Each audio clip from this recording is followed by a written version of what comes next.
Welcome to the Confidence Through Health podcast. My name is Jerry Snyder. As a health, wellness, and sports performance coach, my goal each week is to bring you experts to help you take control of your health and build your self-confidence. Thanks for including me today on your journey to better health. I'd like to thank our sponsor for this episode, All In Health and Wellness. If you're looking for a health coach, you're looking for a sports performance coach, you're looking for nutrition guidance, like for instance, a meal-by-meal plan that will help you understand how to eat.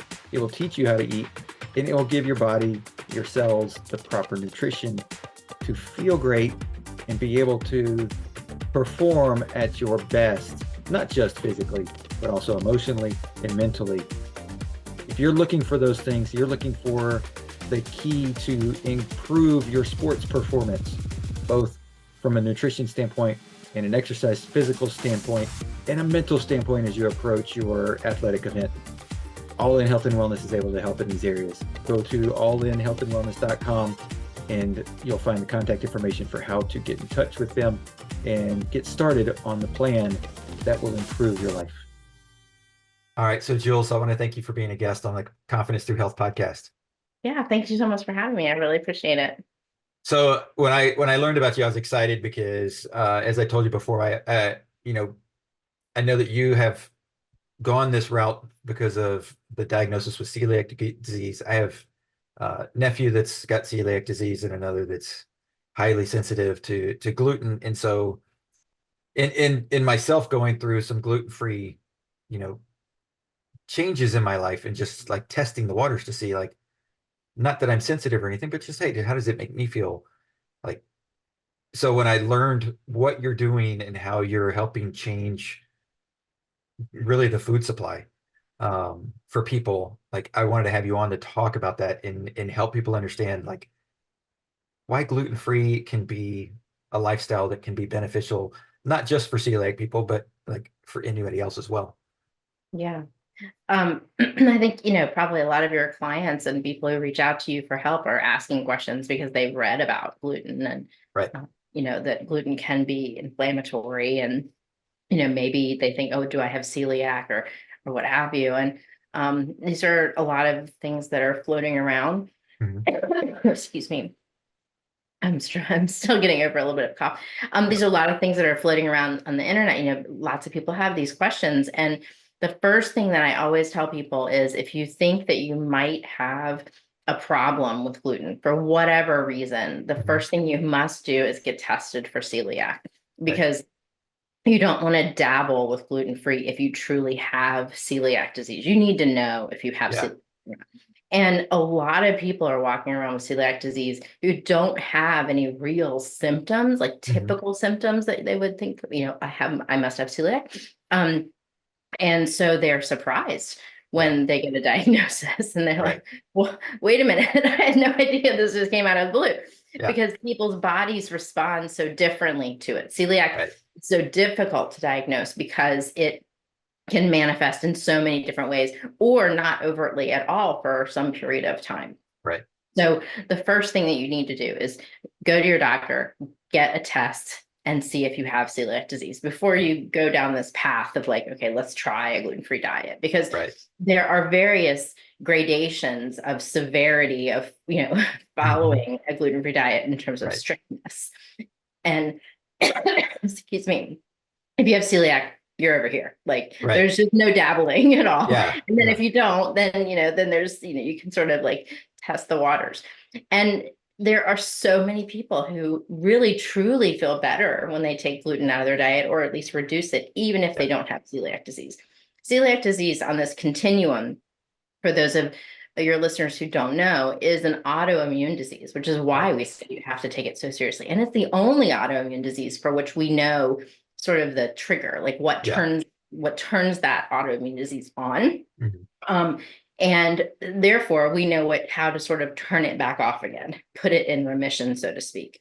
And that's a beautiful thing, because the patient is in control. You don't have to go get dialysis. You don't have to be on prescription medications for the rest of your life. You just have to choose what you put into your body in terms of food. And so therefore, you have to be your own advocate in terms of reading labels and, being really, really proactive about looking around and making sure that you're really, really strict about not getting any gluten in your diet. Beyond that, there's something called gluten sensitivity, which for a while people were skeptical that even existed. Right. Yeah. And we now know it really is a very, very real condition. And people can have very severe responses to gluten, even if they aren't celiac. Yeah. And again, this can run the gamut. You could you can even be hospitalized because you have, you feel, excuse me, I'm so sorry. Okay. You could even be hospitalized if, with exposure to gluten, if you have a severe gluten sensitivity, or you could just be, made to feel slightly sick or itchy, or, again, it could run the gamut. Sure. But again, you need to understand which one you are.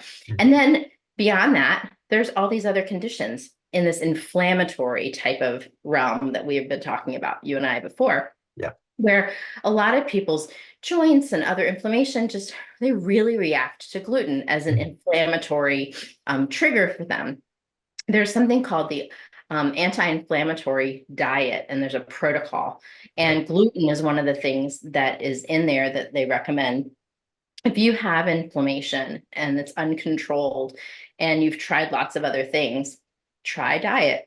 Try changing your diet. Try removing gluten. Try removing dairy. Try removing sugar, and see which, if any of these things, or perhaps all of them, really helps you to reduce the inflammation in your body, which is inflammation is not good for anybody. It's not just that it doesn't feel good. It's not good for you to have long-term inflammation. So if you are suffering from inflammation, you really should give this a try. Yeah. And you might actually feel a lot better. So there's so many different things.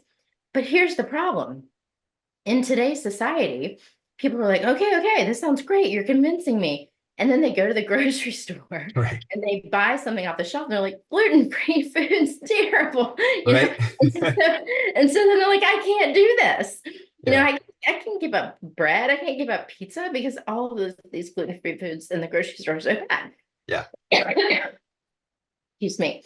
And that's kind of where I come in because my job has always been to help people to get over that transition to living gluten-free, because it shouldn't be it shouldn't be one of those things where you mourn the loss of X, Y, or Z.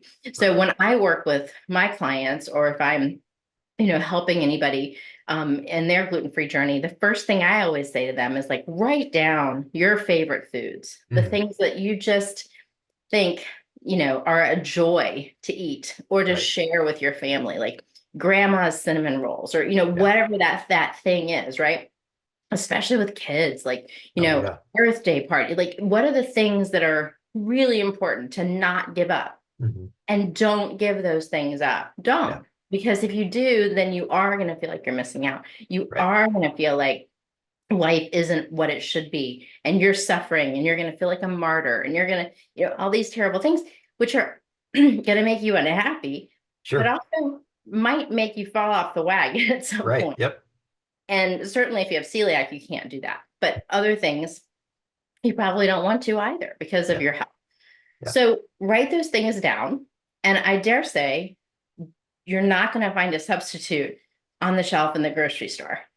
You're probably going to need to make those things yourself, which a lot of people are like, okay, well, I'm out. Yeah, exactly. And and again, I think as you and I were chatting earlier about this, I think there's this gap, like generationally, where, we and even our parents sort of went into the workforce, especially the mothers and the women went into the workforce and eschewed this whole role of staying home and baking and cooking everything from scratch. And we sort of went into the TV dinners and the, cooking meant microwaving and all of that. So there's been a loss of awareness of how to cook, how to bake.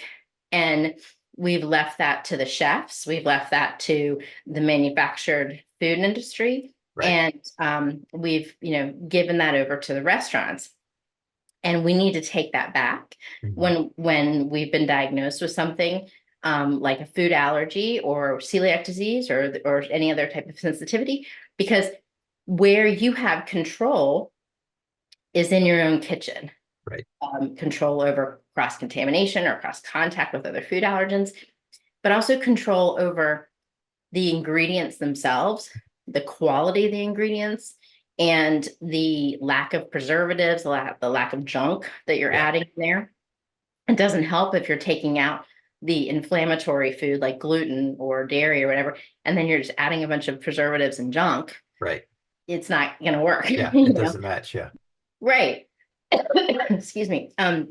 So when you're in your own kitchen, you can add in what you want and not put in the other things. Yeah. You can reduce sugar, you can reduce salt. Look, you are in control. And it's not hard to do.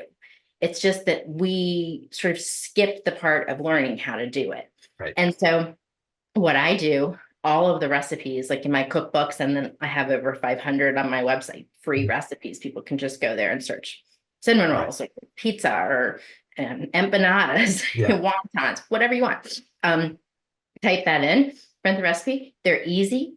They're, I have step-by-step photos. I have, pictures, videos, because nobody has time to reinvent the wheel. Nobody wants to do that, but we all want to know that we can get from A to B fairly simply. And I promise that it's actually really, really, really good. Yeah. It's just all about the ingredients. Right. And again, if you're going to go to the grocery store and just pull something off the shelf, you're going to probably not be very satisfied with the results. But I promise you, if you make it at home with the right ingredients, it's exceptional. It can be just absolutely stunning. And then you have the added benefit of like, look what I did. Right.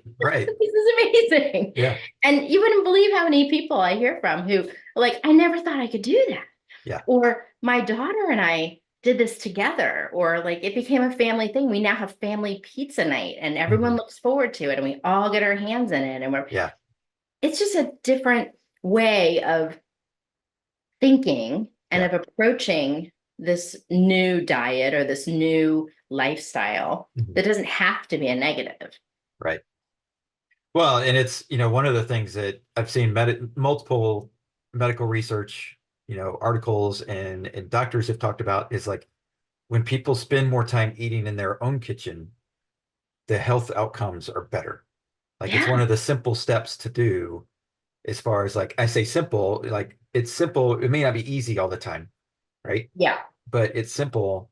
But and you hit the nail on the head for one. Like I'm plant-based and I have been for multiple years now. And like pizza is one of those things that it's like finding a pizza that it's just, it's hard.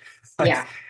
And plant-based and gluten-free, it's like, okay, well now I'm like, oh, well, and then it's cauliflower crust. And it's like, okay, well, I don't want that. No. Like, and there's a time and a place for cauliflower crust. Right. But not when you want real pizza. Right. I mean, not when you've got that craving, and it's like, or if it's, being an athlete, like pizza is one of the things that like, if I go run a race and I do really well, all right, let's celebrate. Like pizza is one of those things that it's like, okay, it's not a usual, it's not a typical, like I want this. And then I'm like, that didn't really hit the spot. That didn't really do what I wanted it to do. And it's not necessarily because it was like, oh, well, I went off my diet or any of that kind of stuff. It was just like the taste is not the same as, when I was 25 and I didn't care what I was eating, and it was like eating the pizza that's just like full of junk.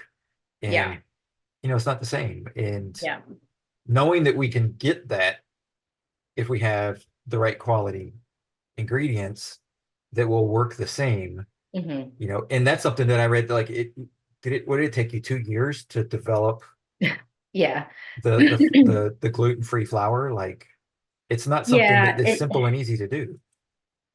That was a long time ago. And it took me about 2 years to come up with my first like base all-purpose flour. So in the world of gluten-free, and a lot of people still feel this way, that there's no such thing as an all-purpose flour. Like if you were to go to the grocery store now and you wanted to bake something not being gluten-free, you just grab a bag of gold medal flour, right? Or it didn't matter if it's gold medal or if it's Safeway brand or whatever, they're all the same, right? Yep. And you just scoop that out and make your recipe. Right.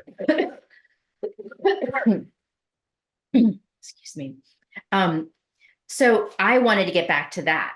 And nobody thought it could be possible. They thought with gluten-free, you had to start from scratch. Every recipe is different. You had to mix a bunch of different flours for every single recipe. So a scones recipe and a cookie recipe and a cake recipe and a bread recipe all had different flours. Right. And I was like, life's too short. Like, I can't do this. And so I just spent a lot of time trying to figure out how to get back to creating something that would be that all-purpose flour. So that's what took me like 2 years in my kitchen.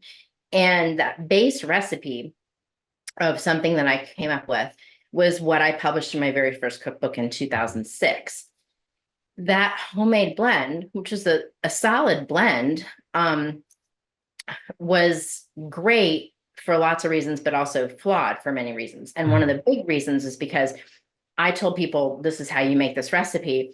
And then like you would then go to the grocery store and you would get those raw ingredients to make that recipe. What I didn't understand then, and I understand now as a food manufacturer, was that you have access to different raw ingredients than I do here in my grocery store. And they actually make a difference in terms of the outcome of the recipe, the formula that you're making, the size of the granules of the flour, how long they've been dried. I mean, it really actually makes a difference. And not to get too tweaky, but anyway, the other big thing is that it's hard to find each individual raw ingredient that is certified gluten-free. Right. And that's really important because we're talking about flour. If you're mixing up flour, how it gets in the air, if you have a flour manufacturer who is not certified gluten-free and they're making all kinds of different flours, lots of them make wheat flours and they make some gluten-free flours. Right. And you can't mess around with that when you're celiac or, seriously gluten-free. So I could not in good conscience tell people to go and just buy regular flours like that weren't certified gluten-free. And I wasn't exactly sure how they would mix and, turn out. So, and people said to me, like, we don't want to make this flour anyways. It's a mess and it's hard. And, and I didn't want to either. I was kind of over it. So that's when I became a food manufacturer to manufacture this flour for people. And at that point, I started changing the formula further because I had access to all kinds of other flours I couldn't get in the grocery store. Right. And so the iterations of that original flour mixture from, back in the early 2000s to now, it doesn't look very similar. The formula itself is not very similar to the original one. But, it's come a long way, baby. And of course, everything's certified gluten-free and all that kind of stuff too. But the foundation of it being, it's an all-purpose flour. Like you can use it in cookies, cakes, muffins, scones, wonton wrappers, bread, like whatever you want to, and you don't have to add anything to it, which reduces so many hurdles. Because if as the consumer, you can just go and take this flour and start your recipe, then, you don't have to add anything to the flour. At least, that's one big thing you don't have to change. So it's reduced a lot of hurdles for people. Yeah. Well, and it's important to have like a quality gluten-free flour that like has been tested and tried and trued. And like people have, done all the different recipes because, what, gluten, like the root word is, Latin and means glue, right? Like it's the thing that glues everything together. So when you're making something and your pizza crust falls apart because you're trying to make it gluten-free, well, then of course you're not going to want to ever do that again. Right. Or and if it's like gritty. I mean, and that's sort of the hallmark of gluten-free. Like people, they go, that tastes gluten-free. Right. And that's been my whole objective, is to break down those stereotypes of gluten-free so that people have no idea what they're eating is gluten-free. It's light, it's fluffy, it's, whatever the texture is it's supposed to be, and it doesn't taste different, and it's doesn't have any grit or any, there's nothing left on the palate. It doesn't have any, anything like that. So that has been my whole objective. And so, and I got there. I mean, that's absolutely what my flour is. Yeah. And it's more expensive because of that, because I don't use cheap ingredients like a lot of rice flours that are gritty or bean flours that have a funny smell or taste, or, and I don't use a lot of, I don't use like sorghum and millet and other things like that, that are, while they don't taste bad, they have a taste. Right. And so then when you put them in something, people then would be like, something's different about this, and I don't want that. I want the recipe to shine. I don't want the flour to shine. I want it to be just like what we're used to with wheat flour. Like, you don't taste wheat flour, you taste the recipe. If you're making your grandma's cinnamon rolls, it shouldn't taste like something's different. It should taste like your grandma's cinnamon rolls. Right. And so that was my whole objective. And so, it's, the flours are more expensive. But it's worth it in the end, because everybody wants to eat it and nothing gets thrown away, and the whole family can gather around the table again together.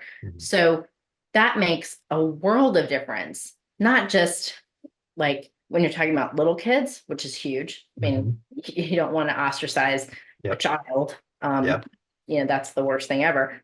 But I mean, it doesn't have to be a little kid. I mean, it could be anybody. It could be me. It could be, somebody, a grown person. Nobody wants to feel different. Nobody wants to feel like they're left out. And it is a very large source of pride for someone to be in this situation where something has been taken away and they can't have eggs, or they can't have gluten, or they can't, whatever it is, or multiple things often.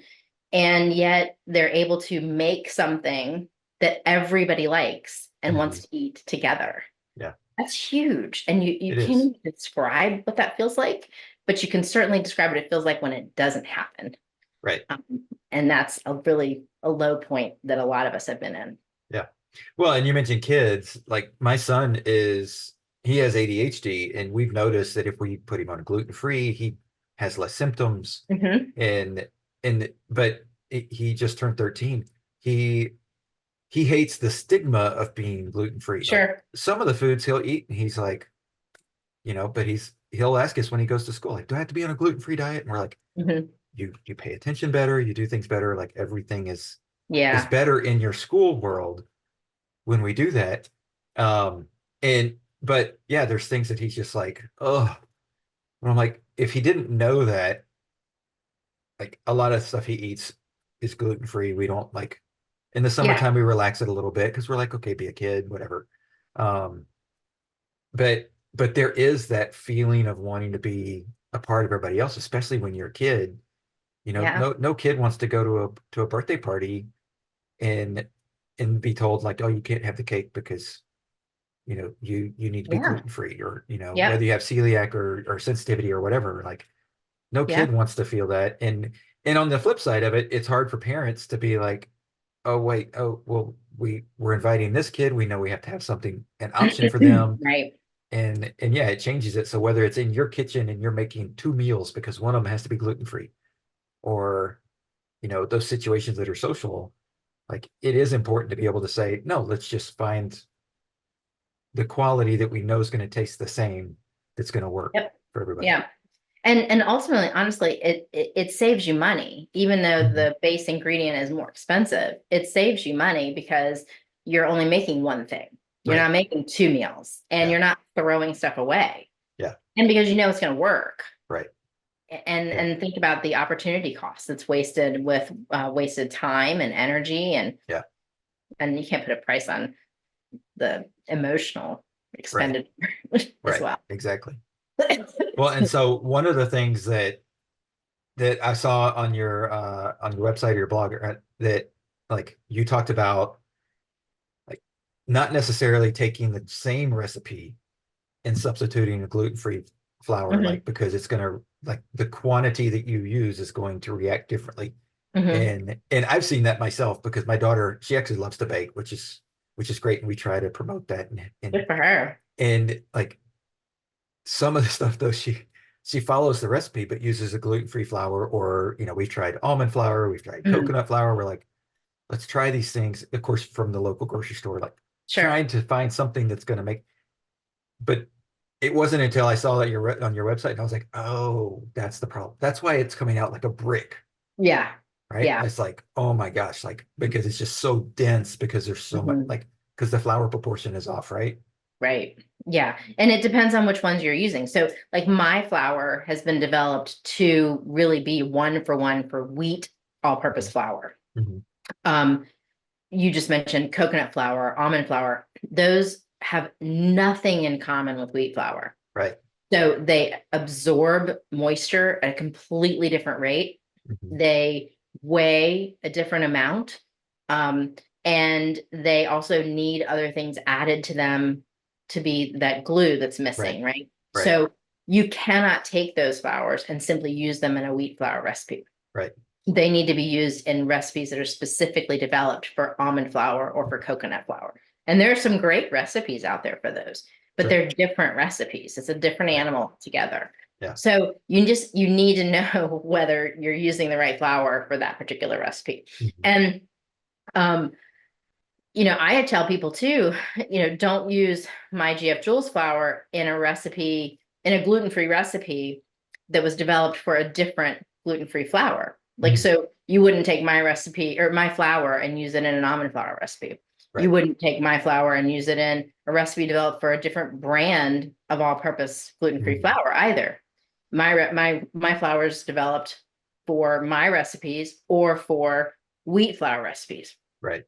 And their flours, were developed for these types of recipes because the flours just behave differently. They absorb flour, they absorb liquid differently, they absorb fat differently, they weigh different amounts, they might bake at different rates. So it's really an interesting chemical animal when you start talking about this. And we as consumers are not used to that because again, like we were just used to going to the store and buying flour. And you didn't have a choice. It was just this bag of flour and that's all. And there's no variation. And you got to break out of that mold when you start talking about gluten-free. And that's why people are like, well, why is yours, cost this and this one costs this? Or they don't have anything in common. They don't have any of the same ingredients. They completely perform differently and they allow you to do different things. So you're comparing apples and oranges. Right. Well, it's like comparing, a McDonald's burger to the mom and pop bistro that is getting, the high quality meat from the local farmer that's Wagyu beef. Right. That's like, oh, you're like, okay, well, why is this one so much more expensive? Well, I mean, it makes sense, but I think it's one of those things that like you said, when people look at flour, we've been so conditioned to be like, oh, flour's flour.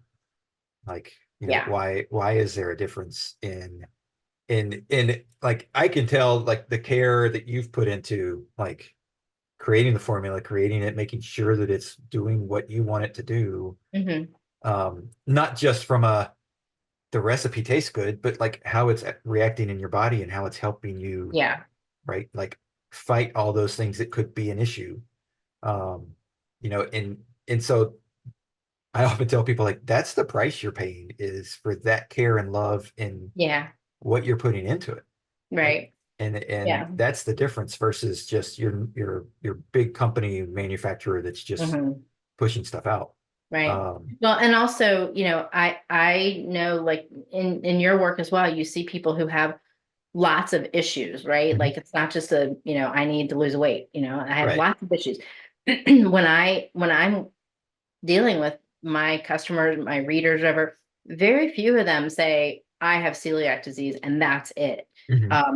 Usually they also have found out that they can't have dairy or someone else in their family can't have eggs or they're plant-based or, there's all kinds of things they're dealing with. So it was really important to me that my products are obviously first and foremost, they're certified gluten-free, made in a dedicated gluten-free facility. No compromises on safety there. But they're among the first products in the country to also be certified free from the top 9 allergens, which includes eggs, dairy, soy, obviously wheat, peanuts, tree nuts, sesame. So, they're all of those things, they're certified, they're tested, and they're certified free from all of those things, which makes a huge difference for families who are trying to contend with more than one Right. dietary restriction. Yeah. And then beyond that, excuse me, I've also introduced 3 products that are corn-free. And then one of them is also a grain-free product. I'm not sure if you saw this on my website. It's called Nada, and it's NADA flour, and it's totally grain-free flour. And what makes it even more unusual is most grain-free flours are the almond flour and the coconut flour that you mentioned earlier, which means that you have to use different types of recipes and all the things we talked about. But it also means if you have a nut allergy, you're SOL. And I said, like, I deal with families that have lots of different food allergies. And so what are these people supposed to do? So the Nada flour was created for people who can't find anything else that they can use, and they want to or need to be grain-free for various reasons. And it's a multi-purpose flour. So you can just scoop it and go in a recipe, which is revolutionary. Like there's a grain-free flour out there that you can do that with. And other flours, the grain-free flours, you have to mix them up yourself in a recipe and add up various things. This one's ready to go. So you just take it and make a cake, or make cookies or, bread, pancakes, whatever. And it's also really good for you because it has resistant starches in it, and it has fiber and protein. So it like answers a completely different need. So speaking to your earlier point about, what you're putting in your body. So been really excited and proud to have put that on the market just in the last year. Well, that is awesome because, like, speaking of my family, like, and both of my kids are adopted, so from a genetic standpoint, we're different, right? Yeah. And so, like, but my son, like I said, he's ADHD, and we know that a gluten-free diet works better. Although he doesn't have like any physical signs or symptoms of anything, but it's just the mental side and the attention side. My daughter has a corn allergy and sesame, and initially, like, she one test she had peanut, and then it went away, and so it's like, and it was a very small amount, but her corn is like off the charts. Like, if she has corn, she will break out in a rash. Not horrible all over her, but she's got some spots in her body that just like, and we obviously know as parents, we're like, hey, and she's 15, so like, she's got some control over what she eats.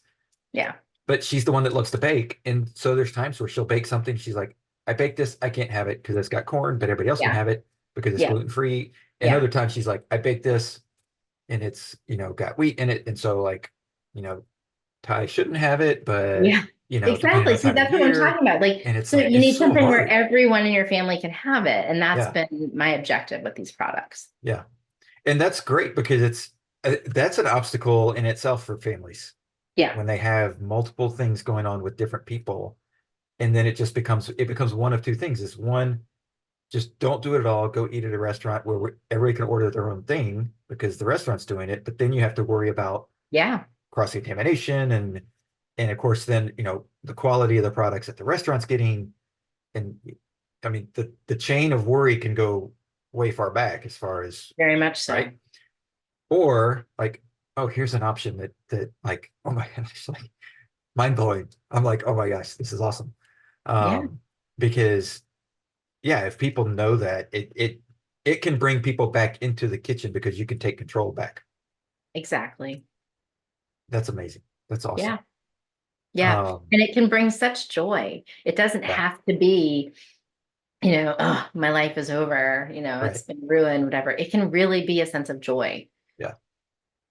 And that's one of the things, like, to go back to one of the things you said before, me and my wife, we loved, before we had kids, we would have that pizza night like once a month, and we just make our own pizzas from scratch, roll the dough out, do the whole thing. And it was a connection thing. It was like a date night, but in our kitchen. And we've tried it a couple times with the kids, but then we're just like, oh my gosh, you can't have this, you can't have that. It's not going to taste the same. And it just becomes so difficult to do. And then you are in that, okay, well, I'll buy this pizza for them and this pizza for her and this gluten-free one that's going to taste like crap, but at least I can be part of the experience. And then you get to that struggle point where you're just like, unless you have a something like celiac, where you know, like I can't have it, it's very easy to fall off of the diet plan and just say, I'll just deal with the consequences. Yeah, for sure. And unfortunately, a lot of people who don't have severe reactions with celiac, or some people who don't have any overt symptoms at all, Mhm. they say that too. Yeah. And what they don't fully understand is what's really happening inside their bodies with celiac disease, because it's not like burning your hand on the stove like a food allergy. Mhm. It's a slow burn. Yeah. And so it's harder to explain that to people, especially if Right. it's not a message they really want to hear. Yeah. And then the longer it is before it shows up, the harder it Yeah. is to make those Mhm. changes, and the more difficult it is, because you've grown accustomed to the taste of things. And like you Mhm. said, you go buy something that's store-bought and gluten-free, and a lot of times it's just, Yeah. you're just like, no, screw it, I'm not even, Right. like, and then you've got Right. the misery of, I can't have those things. Right. I mean, don't get me wrong. There is such a thing as like gluten-free Oreos, Right. but you're not going to be living your best life if you're just Yeah. saying I'm gluten-free. And so I just switched my processed diet for a gluten-free processed diet. Right. Right. Very That's true. probably not going to make you feel a lot better. Right. Right. So in the different levels of gluten sensitivity, like you said, like is that something that, if you've seen anything that says like, okay, if you've got gluten sensitivity, you can develop celiac disease? They're not related. Okay. There are plenty of people who we believe have both. Mm. And that was something that, again, didn't really recognize that as a thing Yeah. before. But Yeah. we now understand that you can have celiac disease and gluten sensitivity, Oh, wow. but it's not because you have one, you're going to have the other. Right. It's just like every body is different. You can just have that. Right. The interesting thing that's happening right now is that um, there is something called gluten removed wheat starch that is starting to be put in Mm. a lot of products. Mhm. And if it tests below 20 parts per million gluten, then manufacturers are allowed to label it as gluten Right. free. Right. But there are a lot of people out in the world who have a wheat allergy. Mhm. And so up until now, they have just been relying upon the fact that if something's been labeled gluten free, then that means it's safe for me with a wheat allergy. Right. And they can't do that anymore. Mm. And so there's different food labeling, nuances that they have Right. to monitor. Right. Under the Food Allergen Labeling Consumer Protection Act, things have to be labeled. If they contain wheat, they have to say that they contain wheat, but they don't have to say that they contain gluten. So it's just, there's Mm. just lots of different Yeah. moving parts. Right. And this whole situation with the wheat starch has been an added layer of complexity for people to really try to understand, because Yeah. a lot of people are still reacting to it. Mhm. Even then, if they don't necessarily have a wheat allergy, they're still reacting to it. And the issue is like, are they really removing enough gluten every Right. time? And Right. so to date, those companies haven't been able to even get certified gluten-free. So, Mm. that's kind of an issue. Right. So there's just, there's a lot going on out there in the Right. world of Yeah. gluten-free. And you just have to be really cautious continue to be really cautious about what you put in your body. Right. Well, and it also got to worry about, I mean, just you talking about that process, I'm just going like, okay, well, what are they doing to it to Yeah, I know, get it right? to there, right? Like, what Yeah, are they adding chemicals, or what nutrients are they also taking out? Like, is it even worth like right, experimenting with that? right. You Well, know? I choose not to eat it myself because Yeah. I have celiac disease. My Right. body has already said, I don't want that. Yeah. So why am I pushing the envelope and Right. trying to trick my body, Yeah. by still eating it, Mhm. even though it's been modified to some extent, Right. maybe not enough, Yeah. why Yeah. would I do that? Like, that's my personal choice. I don't judge people for choosing Sure. differently. Sure. But, if you go out to eat at a restaurant, a pizza restaurant now, and they're offering a gluten-free crust, 8 out of 10 of those are going to have the gluten reduced wheat starch in them. Right. So, it's a tricky to navigate. Yeah. Anymore, Yeah. Well, and it's it's part of that, like, this is what I want as a consumer. I want this taste. I want this same. Right. And those big food manufacturers are finding ways around. Yeah. Like you said, the test, and because one of the things that I learned years ago is, there's two ways you can label something organic. You can have just enough stuff and you can just put organic on it, or you can have the right size and have an actual label that says certified organic. Yeah.